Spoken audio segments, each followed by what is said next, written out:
Vandique, para entender um pouco também da tua leitura, né, sobre estas falas ali do próprio Gabriel Galípolo, né, dizendo que acha que não caberia ao Banco Central até mesmo participar da votação dessa meta, da discussão ali sobre a votação da meta, e caberia apenas cumpri-la. Qual que é a tua opinião sobre isso? Ele já colocou as cartas na mesa. Se ele não participar, a gente sabe que o governo muda a meta quando bem entender, né? Por razões não técnicas, o que joga por terra a independência do Banco Central. Se o Banco Central não tiver em desacordo, né, que é provavelmente o que um Banco Central técnico nesse momento estaria, né, porque tanto o Ministério da Fazenda como o Ministério do Planejamento estariam trazendo a visão do governo, que é totalmente pró-corte de taxa de juros. Se o Banco Central, que deveria estar numa posição mais hawkish agora, com bastante pressão inflacionária ocasionada por essa situação fiscal que representa um descontrole, o que acaba acontecendo? A gente teria a mudança da meta inflacionária, assim como a mudança da meta fiscal, que o Banco Central não vota. Então é muito importante, e a gente precisa lembrar algo que eu já disse aqui. O maior risco para a inflação está na expansão fiscal, juntamente com uma eventual mudança de meta de inflação, que eu acredito estar nas cartas. Se o Galípolo, né? Então, se o Galípolo acredita que não votar seria aí de acordo com os desígnios do governo. E os desígnios do governo não são nunca técnicos, mas sim políticos.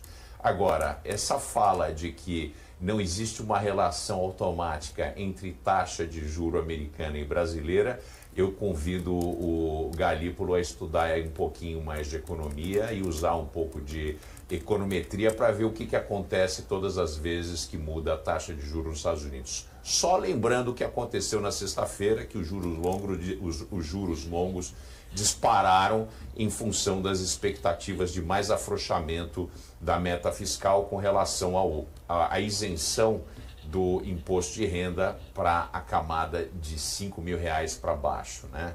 Só isso. O que acontece? Não mexe nada nos Estados Unidos ou continua como está? O que acontece com as taxas no Brasil? Obviamente existe uma relação, né? Existe uma relação de subordinação de taxas do terceiro mundo, principalmente países emergentes, e mesmo do primeiro mundo. Veja só o que acontece com a relação entre principalmente expressa no câmbio e na inflação nos países da comunidade europeia, que estão associados à zona do euro, e com o dólar. Todas as vezes que existe essa mudança de taxa de juros nos Estados Unidos, isso tem reflexos sérios para as economias do resto do mundo, porque o mundo é dolarizado, não tem outra alternativa, não existe outra moeda que possa suplantar o dólar.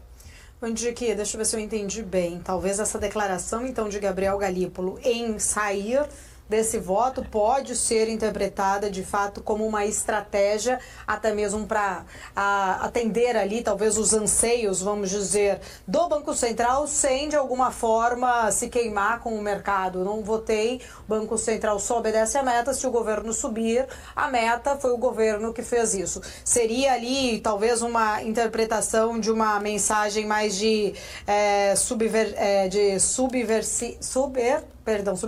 fugiu a palavra. Subordinação ao presidente Lula? Certamente. É exatamente o que aconteceu em 1945, quando os nazistas mais graduados foram presos e disseram que estavam apenas cumprindo ordens. É necessário para um Banco Central independente ser de fato independente e fazer a sua voz escutada no Conselho Monetário Nacional. E a posição do Banco Central hoje tem que ser antítica à posição expansionista fiscal do governo, que tem severas consequências na inflação, na expectativa, na desancoragem que nós vivemos hoje. Mandique, ainda sobre esse tema, né, até tanto ele quanto o próprio Haddad falando ali um pouco mais sobre as perspectivas econômicas, né, afirmando ali que essas expectativas ainda permanecem desancoradas, num patamar que é desconfortável para o Banco Central. Até que ponto, de fato, você acredita que essa necessidade ou essa consistência de se cumprir o arcabouço fiscal pode ou não, de alguma forma, contribuir para realinhar as expectativas, mesmo o mercado sabendo que o arcabouço não será de fato cumprido? Paula, se amanhã o governo trouxesse um plano fiscal em que eliminaria a valoração real do salário mínimo ou a desvinculação, por exemplo, das pensões do salário mínimo com o acréscimo do crescimento econômico mais a inflação, isso já mandaria um sinal muito forte da seriedade do governo. Se o governo fosse mais além e desvinculasse os gastos obrigatórios, né, fizesse uma medida provisória ou uma PEC, que seria a maneira mais apropriada para fazer isso, para desvincular os gastos obrigatórios, principalmente com educação, com saúde e previdência. Isso em si seria mais do que, mesmo tendo um arcabouço fiscal que eu digo que tem uma mordida banguela. Por quê? Porque as pessoas no poder, as pessoas tomando decisão, elas implicariam por um caminho, elas tomariam a decisão por um caminho, por uma trilha sustentável. Mesmo que a instituição do arcabouço não fosse sustentável, porque ela não é. Ela prima pelo lado da receita, mas não tem nenhum tipo de contrapartida do lado do gasto. O que acontece se a gente tomar uma decisão dessa, de fazer a desvinculação que é merecida, tem que acontecer, né? Porque eu digo o seguinte, pessoas que produzem, que fazem políticas públicas, não podem ser perfeitos idiotas que não conseguem montar um orçamento que leve em conta as necessidades de gastos sim com educação, gastos sim com saúde, que são gastos meritórios, mas que não precisam ser, vamos dizer assim, amordaçados para gastar dentro de uma regra que ela não implica no uso do raciocínio lógico. A gente hoje trabalha como se